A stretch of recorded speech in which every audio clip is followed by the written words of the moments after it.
Hello. आज हम लोग एफ के क्लास 7th का पेपर 3 का सॉल्यूशन को डिस्कस करेंगे। ठीक है, तो इसके अंदर हम लोग देखते हैं इसमें कितने पार्ट हैं। इसमें दो सेक्शन हैं, section 1 and section 2। Section 1 45 minutes का है और सेक्शन 2 भी 45 मिनट्स का है। सेक्शन 2 केवल मैथमेटिक्स ओलंपियाड पे बेस्ड क्वेश्चन है और सेक्शन 1 में फिजिक्स, केमिस्ट्री एंड बायो के क्वेश्चन हैं। अगर आप सही करेंगे तो +3 मिलेगा, अगर आप लोग गलत करते हैं तो -1 मिलेगा। ठीक है, तो इसमें माइनस मार्किंग है। तो चलते पहले सेक्शन से स्टार्ट करते हैं जिसमें फिजिक्स, केमिस्ट्री और बायो है।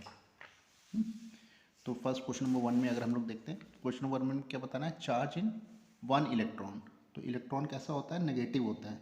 तो यहाँ पे आप देखिए कौन सा नेगेटिव है, एक ही नेगेटिव है। और इलेक्ट्रॉन का चार्ज का मैग्नीट्यूड होता है 1.6 इंटू 10⁻⁻19 कूलाम। तो कौन सा ऑप्शन सही है, सी ऑप्शन। ठीक है, क्वेश्चन नंबर 2 में देखते हैं, find the value of the current in a circuit as shown in figure. ठीक, तो यहाँ पे एक आपको बैटरी दी गई है और एक रेसिस्टेंस दिया गया है। ओम्स लॉ में फॉर्मूला होता है current is equal to voltage upon resistance. Voltage है हमारा 30, रेसिस्टेंस है 6, तो इसको हमने डिवाइड कर दिया, करंट आ गया 5 एम्पियर। ठीक है, तो option B is correct. Question number 3 में देखें, which one of the following is a correct relation. Correct relation देखना है तो हमको ओम्स लॉ पता है, ओम्स लॉ होता है V is equal to I R या R is equal to V upon I. तो कौन सा ऑप्शन सही है, सी ऑप्शन इज करेक्ट, बाकी सारे ऑप्शन गलत हैं। क्वेश्चन नंबर 4 में, which of the following does not depends on the dimension of the conductor. Resistivity material पे डिपेंड करती है, डायमेंशंस पे नहीं। ठीक है, तार कितना मोटा, पतला या लंबा है, ये सब डिपेंड करता है कंडक्टेंस पे, वोल्टेज अक्रॉस एंड्स पे और करंट पे। ठीक है, what is the reason for the tropical cyclone. Sun energy जो है वो ट्रॉपिकल साइक्लोन को डिपेंड करती है। ठीक है, in the given figure the potential difference between the point A and B. A और बी के बीच का पोटेंशियल कितना है। तो ए और बी में पहले हम लोग देख लें करंट कितना जा रहा है। तो टोटल सर्किट का रेसिस्टेंस कितना है, 3 रेसिस्टेंस सीरीज में जुड़े हुए हैं, तीनों को ऐड कर दिया तो 2 4 6 यानी कि 12। पूरे सर्किट में करंट 1 एम्पियर का जा रहा है और सीरीज में करंट सेम होता है। तो वोल्टेज जो होता है, voltage is equal to V is equal to I R. तो कितना रेसिस्टेंस है सर्किट में और कितना करंट है, इनको अगर हम आपस में मल्टीप्लाई कर दें तो इसमें करंट कितना फ्लो कर रहा है, 1 एम्पियर का पूरे में। और पूरा रेसिस्टेंस कितना है, 2 + 4 यानी कि 6 ओम का रेसिस्टेंस है ए और बी के बीच। तो ए और बी के बीच जितना रेसिस्टेंस है और ए और बीच में कितना करंट जा रहा है, 1 एम्पियर। मल्टीप्लाई कर दिया, डायरेक्ट हमें वोल्टेज पता चल गया, 6 वोल्ट का इनके बीच वोल्टेज है। तो 6 का सी। क्वेश्चन नंबर 7, यहाँ पे पावर का फॉर्मूला पूछा गया। पावर का फॉर्मूला कौन सा सही है, power is equal to voltage into current होता है, या वोल्टेज को हम लिख सकते हैं ओम्स लॉ के अकॉर्डिंग आई आर। तो क्या हो जाएगा, पावर का दूसरा फॉर्मूला I² RB होता है। तो I² R यानी कि बी ऑप्शन इज करेक्ट। ठीक है, नाउ क्वेश्चन नंबर 8 को हम लोग देखते हैं।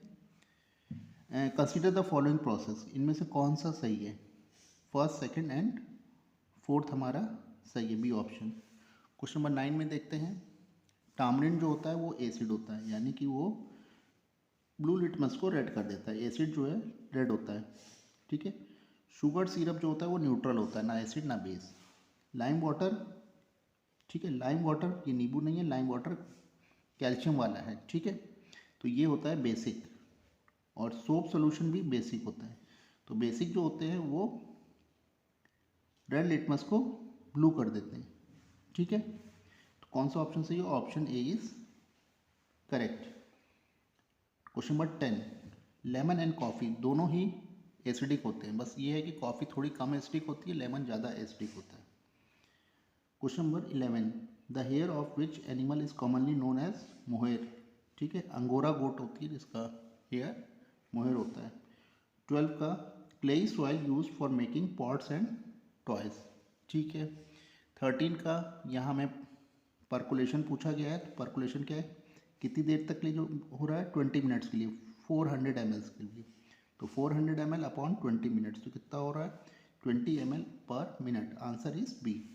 क्वेश्चन नंबर 14 में देखेंगे, which one of the following salt does not contain water crystallization. ठीक है, तो यहाँ पे हम सारे सॉल्ट को अगर सबको देखते हैं तो सब में वाटर वाटर मॉलिक्यूल ऐड है, केवल बेकिंग सोडा ऐसे है जिसमें कोई भी वाटर मॉलिक्यूल ऐड नहीं है। तो यही है, ऑप्शन बी इज करेक्ट। और नेक्स्ट सारा प्रोसेस बताना है, इनमें से कौन सा प्रोसेस ठीक है। तो सबसे पहले किडनी से वेस्ट निकलता है, फिर वो कहाँ जाता है, यूरेटर में जाता है, फिर उसके बाद यूरिनरी ब्लैडर में जाता है, और यूरिनरी ब्लैडर के बाद यूरेथ्रा से बाहर निकल जाता है। ठीक है, तो option C is correct. The place where the sun does not rise 6 month, तो ये पोलर रीजन्स होते हैं। यहाँ पे क्या होगा, the equation of gives represent the photosynthesis में हमें कार्बन डाइऑक्साइड और वाटर की ज़रूरत होती है पेड़ पौधों को, और सनलाइट की हेल्प से वो लोग क्या बनाते हैं, ग्लूकोज और ऑक्सीजन बनाते हैं। तो option A is correct. Why insectivorous plant trap insect, है ना। तो ये प्लांट जो होते हैं वो खाना खाने के लिए तो नहीं करते, लेकिन वो उनके पास क्या चीज़ की कमी होती है, नाइट्रोजन की। तो उसकी कमी को पूरा करने के लिए वो कीड़ों को पकड़ के खाते हैं। ठीक है, question number 19, the blood vessels which carries oxygenated blood is pulmonary vein. Question number 20, grass eating animals stored in the part, कहाँ पे ये स्टोर करते हैं, ठीक है, ये होता है रूमेन।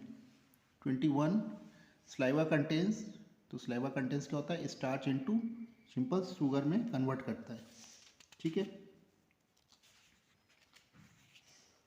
अब नेक्स्ट पार्ट पे आते हैं। नेक्स्ट पार्ट 2 है, ये हमारा मैथमेटिकल सेक्शन है। ठीक, मैथमेटिकल सेक्शन में अब देखते हैं, पूरा ये मैथमेटिकल सेक्शन है।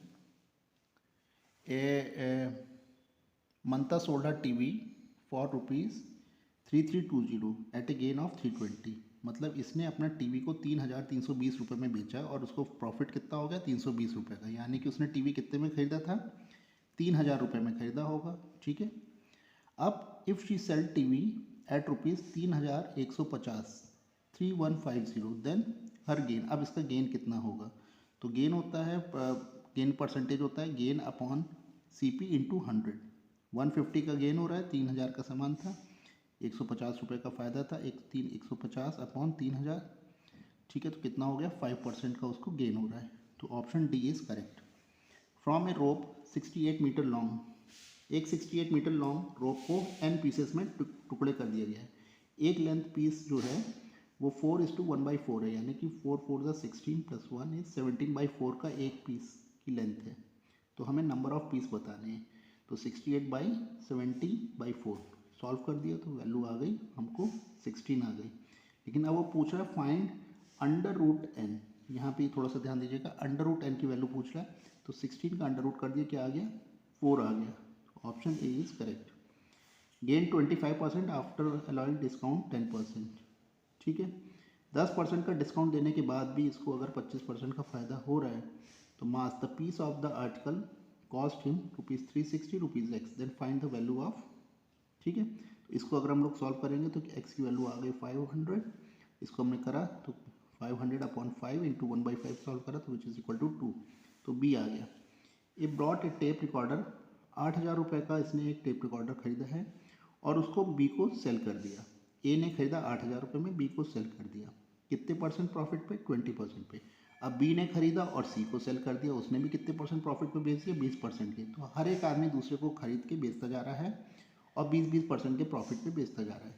तो ए को कितना प्रॉफिट मिला है, 8,000 से 1,600 रुपये का उसने प्रॉफिट कमा के अपना चला गया। अब वो बी को दे दिया, बी ने जो खरीदा है, बी ने अब इसको खरीद लिया 9,600 रुपये में, पहले 8,000 का था, 9,600 रुपये में खरीदा। अब ये भी 20% का प्रॉफिट कमा रहा है 1920 का, और ये किसको बेच दे रहा है, सी को बेच दे रहा है। ठीक है, तो अब कह रहा है कि दोनों का डिफरेंस, ए और बी का जो डिफरेंस है प्रॉफिट का, ठीक है, x - y/40 मुझे बताइए कितना होगा। तो इसको प्रॉफिट हुआ था 1920 का और ए को हुआ था 1600 का, इसको डिवाइड बाई 40 कर दिया, कितनी वैल्यू आ गई, 8। ठीक है, C option. In the morning milkman, ठीक है, ये मिल्कमैन वाला क्वेश्चन है, ये सिंपल सा है, y = 7/8, 7/8 इंटू 64/7 कर देंगे तो विच इज़ इक्वल टू 8। 27, ठीक है, क्या नंबर ऐड कर दे इन नंबरों में कि विच आर इन प्रोपोर्शन, ठीक है, तो इसका हो जाएगा 6, ये option. What must be subtracted, in numbers में क्या सब्ट्रैक्ट कर दें कि नंबर ऑब्टेन इन प्रोपोर्शन में आ जाए तो हो जाएगा, ये भी हो जाएगा 6, यानी कि A option. The ratio of copper and zinc are the laws of 7:8। ठीक, तो हम क्या देख रहे हैं, ये हमने मान लिया x रेशियो 9.6, फिर किसके रेशियो में 7:8 के, तो यानी कि x की वैल्यू अगर हम निकालेंगे x की वैल्यू हो जाएगी 8.4। C option is correct. यहाँ पे भी यही सेम क्वेश्चन है, 13:23.4 दिया है और 6:x का रेशियो दिया गया है, तो इसको हमने सॉल्व कर दिया, x की वैल्यू आ गई 10.3। B option is correct. ठीक, नाउ 31 में भी सेम, यहाँ पे भी फिर वही क्वेश्चन है, 3:3.6 का रेशियो है और x:54 का रेशियो है। ठीक, तो इसको हमने जब सॉल्व करा तो हमको कितनी वैल्यू मिल गई, x की वैल्यू 45 मिल गई, 31 का ए। 32 में देखेंगे, कॉन्ट्रैक्टर वर्क्स 420 मैन्स। ठीक है, तो ये मैन वर्क और टाइम का फॉर्मूला लग जाएगा, ये है मैन, ये है टाइम और ये है work. Time into man upon work is equal to time into man upon work. तो ये पहला वाला है और ये दूसरा वाला है, तो इस फॉर्मूले में हमने रख दिया दोनों के वर्क, लेकिन हमें क्या दिए गए, सेम दिए गए।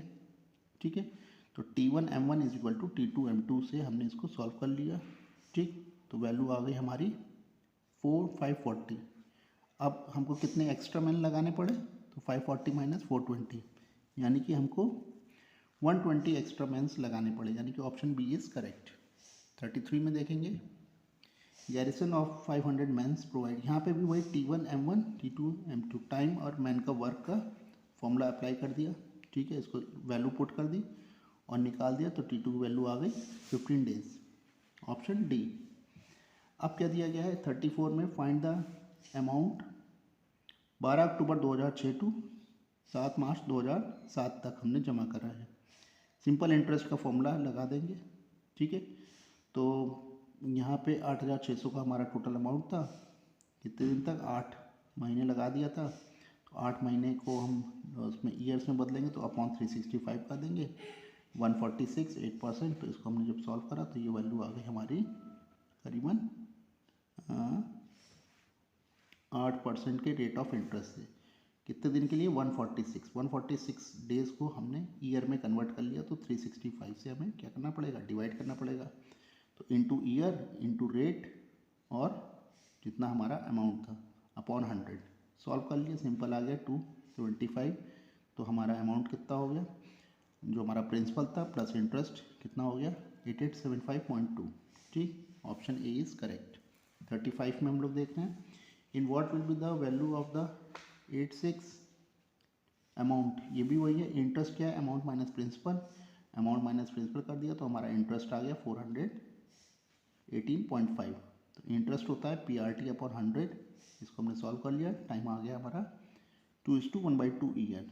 ठीक है, ऑप्शन बी इज़ करेक्ट। 36 को हमने सॉल्व करा, ये भी सिंपल इंटरेस्ट का ही क्वेश्चन है, इसको भी हमने जब सॉल्व करेंगे तो क्या आ जाएगा, रेट 8% टाइम 8 ईयर्स। ठीक है, इस तरीके से हमने इसको सॉल्व कर दिया है। क्वेश्चन नंबर 37, यहाँ पे आपको मीन दिया गया है। ठीक है, तो मीन का फॉर्मूला होता है सब सारी वैल्यूज़ का सम डिवाइड बाई जितने नंबर्स हैं, कितने नंबर हैं 7, तो इसको हमने डिवाइड करा, मीन कितना दे रखा है 11, तो हमें किसकी वैल्यू पता चल जाएगी इस तरह, एक्स की वैल्यू कितनी आ गई 17। अब फिर से हमने इस पूरे नंबरों को क्या कर दिया, असेंडिंग ऑर्डर में लिख दिया, क्योंकि हमें मीडियन निकालना है। मीडियन क्या होता है, सारे नंबरों को आप असेंडिंग ऑर्डर में रख दीजिए और असेंडिंग में रख के उसका मिडिल टर्म देख लीजिए। असेंडिंग में रख के हमने मिडिल टर्म देखा तो कितना आ रहा है 10, तो हमारा मीडियन क्या हो गया, मीडियन इज़ 10 हो गया, बी ऑप्शन। 38 में अगर हम लोग देखेंगे तो 38 का क्या है, एडजॉइनिंग फिगर, यहाँ पे एक फिगर दी गई है और ये बीच वाला एंगल पूछा गया है, तो यहाँ पे भी हम क्या कर सकते हैं, एक पैरेलल लाइन ड्रॉ कर दें ऐसी। ठीक है, अब क्या जानते हैं, दो पैरेलल लाइन के अंदर के जो एंगल्स होते हैं उनका सम 180 होता है, तो 180 ये हो ही गया है, तो दूसरा वाला एंगल क्या हो जाएगा 72 डिग्री। ठीक, फिर इसी तरह यहाँ पे भी ये दो पैरेलल लाइन बन गई, ये 120 है तो ये कितना हो जाएगा 60, तो टोटल ये पूरा एंगल ओ कितना हो जाएगा, 60 + 72 इज़ 132। तो कौन सा ऑप्शन सही हो जाएगा, ऑप्शन डी इज़ करेक्ट। तो ये पूरा एंगल हमें अंदर का पता चल जाएगा इजीली। 39 को अगर हम लोग देखेंगे तो यहाँ हमको क्या दिया गया है, 3a = 4b = 6c, किसी भी ट्रायंगल का, तो a + b + c होता है 180, तो हमने a रख दिया, b की वैल्यू कितनी है, b की वैल्यू हम देखेंगे b = 3/4a। ठीक है, यहाँ से हमने देखा तो 4 को दूसरी तरफ ले गए, तो b की वैल्यू a के टर्म में क्या हो जाएगी 3/4a, 3/4a रख दिया। इसी तरह फर्स्ट और थर्ड को देखा, c की वैल्यू हो जाएगी 3/6a, इस 6 को इधर ले जाएंगे तो 3/6a। तो इस तरह करके हमको a की वैल्यू पता चल जाएगी। जब a की वैल्यू पता चल गई तो हम b और c की वैल्यू उसमें रख देंगे। तो कितनी मिल गई है b और c की वैल्यू 60 एंड 40, तो option A is correct. Question number 40 देखें, two angles of a triangles are equal. अगर किसी भी ट्राइंगल के दो एंगल्स बराबर हैं तो आइसोसेलेस बनाता है। ये मान लीजिए x है, ये भी x है, और तीसरा एंगल इन्होंने दे रखा है 70 डिग्री। तो तीनों एंगल का सम कितना होता है 180। तो 2x + 70 कितना हो जाएगा 180। तो x की वैल्यू आ जाएगी हमारी 55। तो एक एंगल कितना हो जाएगा नॉन एंगल से 55 डिग्री की। 41, एक आपको ऐसा ट्रेपेजियम टाइप का दे रखा है, यहाँ पे 9 है, ये 14 है, ये 12 है। हमसे पूछा गया कि ये डिस्टेंस बताइए x कितनी होगी।